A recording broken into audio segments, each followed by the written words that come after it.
For my reading comprehension lesson, my students are reading a book and using specific reading strategies to determine how they comprehended the content. And I'm going to example the lesson, and I'm going to show my students what I did and the strategies I used to comprehend the reading. And then based on that, they'll have an example to go off of. Some prior student knowledge would be that students in the third grade, for the most part, have the ability to comprehensively read everything with little difficulty. And the students know and can recite examples of specific reading strategies. Students can recall reading comprehensive connections too, and the students can compare text and use strategies to help comprehend different meanings. Students are still working towards mastering using multiple strategies and explaining how they use them on the same text. Students have used comprehension strategies before, but not multiple strategies at a time. They've used a check chart to identify the strategies they used and explain how they used it. Students explained well enough to be at a satisfactory level. A mistake students may make while doing this is they may identify a strategy but use a different one than the one they identified.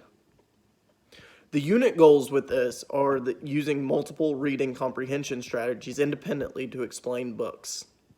My summative assessment would be explaining each reading strategy and being able to use a given reading strategy successfully when asked.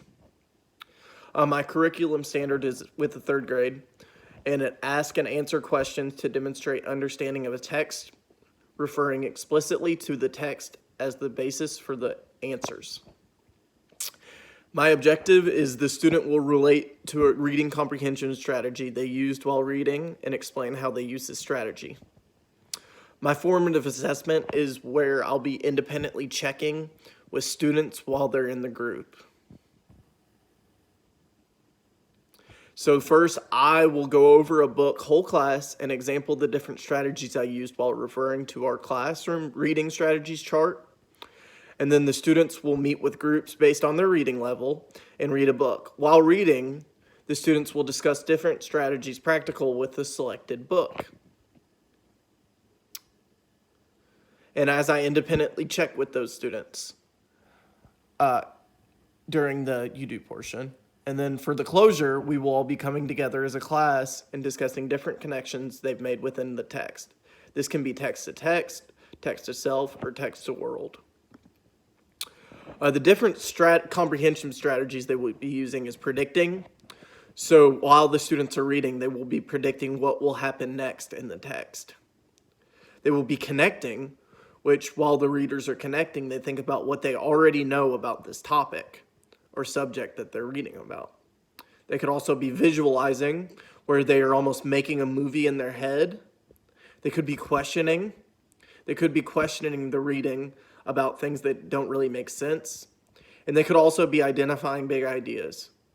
Readers think about the big ideas in the text and be able to do it like a chart. They could be summarizing. The readers combine the big ideas in a summary.